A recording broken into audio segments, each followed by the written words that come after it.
नमस्कार, the health care today में आपका स्वागत है।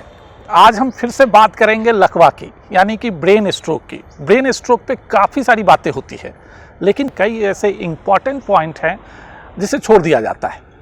इसके लिए आज हमारे साथ हैं डॉक्टर प्रवीण गुप्ता, फोर्टिस हॉस्पिटल के सीनियर न्यूरोलॉजिस्ट हैं। लकवा यानी ब्रेन स्ट्रोक, इस पे काफ़ी सारी बातें होती है, लेकिन जो एक सबसे महत्वपूर्ण बात है उसे छोड़ दिया जाता है, वह यह कि यदि लकवा हो जाए तो उसका ट्रीटमेंट क्या है। सारे डॉक्टर बात करते हैं कि विदिन 24 आवर आप आ जाएं, गोल्डन आवर में आ जाएं, ट्रीटमेंट है।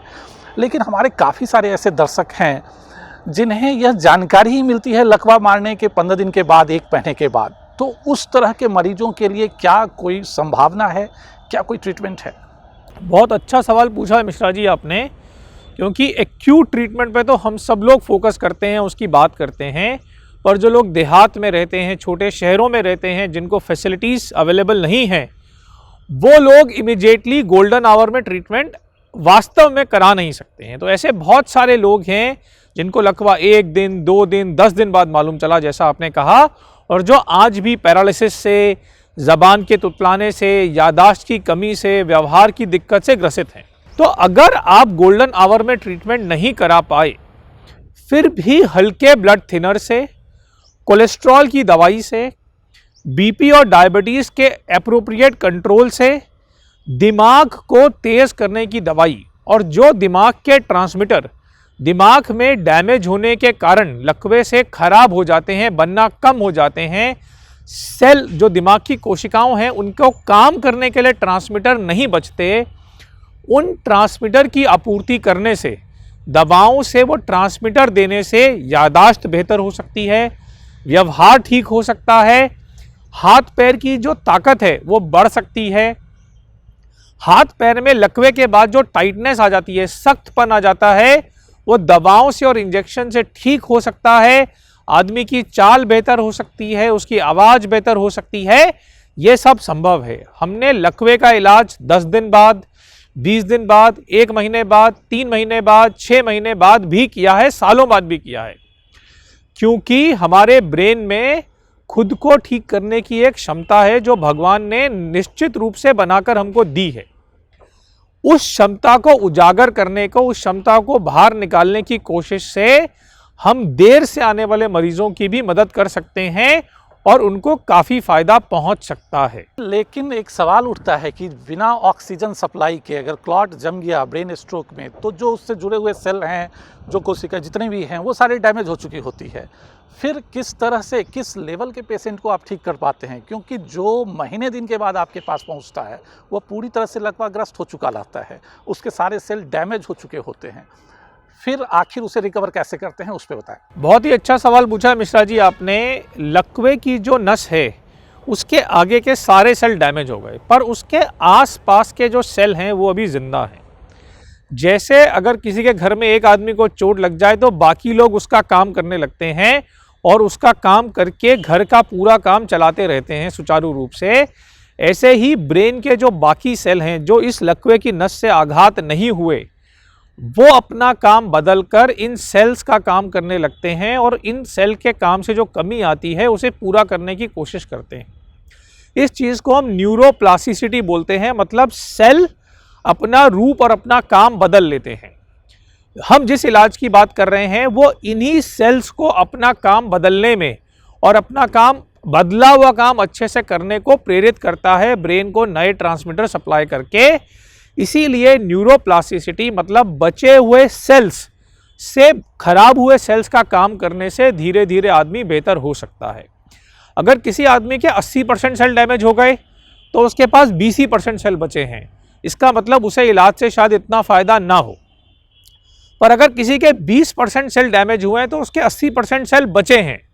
उन 80% सेल में से 5-10% सेल से वो 20% सेल का कुछ काम करवाने से वो मरीज़ बेहतर हो सकता है। ये इसका साइंटिफिक, वैज्ञानिक तरीका है कि कैसे आदमी बेहतर होता है। आपका कहने का तात्पर्य यह है कि यदि आपको लकवा मार चुका है और महीने दिन गुजर चुके हैं और फिर अगर आपको जानकारी मिलती है तो कोई ज़रूरी नहीं कि आपके 100% सेल्स डैमेज हो चुके हैं। संभावना है कि 80%, 60% सेल्स ऐसे हैं जो दोबारा से रिकवर कर सकते हैं।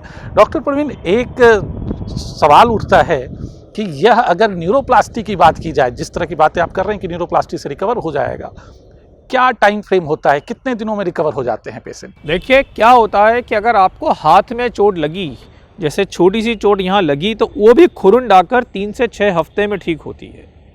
अगर मस्तिष्क में चोट लगेगी तो वो 6 हफ्ते से 3 महीने के अंदर नेचर उसको खुद से रिपेयर करेगी, जैसे चमड़ी की चोट को या किसी भी चोट को रिपेयर करती है। इसलिए ब्रेन स्ट्रोक के बाद पहले हफ्ते से लेके 6 हफ्ते का पीरियड, जिसमें ब्रेन में नए सेल बन रहे होते हैं, नई कोशिकाएं बन रही होती हैं, और फिर 6 हफ्ते से 3 महीने का पीरियड जब ब्रेन अपने आप को रीऑर्गेनाइज करता है, अपने सेल्स के बीच में अदला बदली करता है, वो सबसे इम्पॉर्टेंट पीरियड है इलाज करने के लिए, क्योंकि इस पीरियड में ब्रेन में कई सारे बदलाव चल रहे होते हैं। अगर उस बदलाव को मरीज के हक में हम बदल सकें दवा से, एक्सरसाइज से, तो मरीज को काफ़ी फ़ायदा हो सकता है।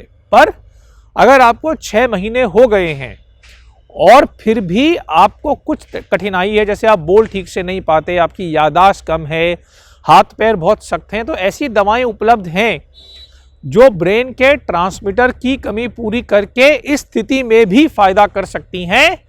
ये फ़ायदा 100% लोगों को होगा ये हम नहीं कह सकते, पर बहुत सारे ऐसे लोग हैं जिनको देर से इलाज करने से भी फ़ायदा हो सकता है। बहुत अच्छी बात आपने बताया, एक उम्मीद जगी है उन मरीजों के लिए जो लकवा मारने के बाद, महीने दिन के बाद, 2 महीने के बाद, 6 महीने बाद वो जानना चाहते हैं कि क्या हमारा इलाज हो सकता है। एक आखिरी सवाल, लकवा मारता क्यों है? लकवा मारने के बाद मरीज कितनी जल्दी हॉस्पिटल पहुंच सके, जल्दी से जल्दी वह रिकवर कर जाए, उसके इलाज पे खर्चे भी कम हो? लकवा मारने के 2 कारण हैं। लकवा मारता है या तो दिमाग को खून ले जाने वाली जो नस है, जिसे हम आर्टरी बोलते हैं, उसमें क्लॉट अटक जाए, जिससे खून का प्रवाह रुक जाए और उसके आगे के सेल धीरे धीरे डेड होने लगे। इसे हम बोलते हैं इस्कीमिक स्ट्रोक या क्लॉट आम भाषा में।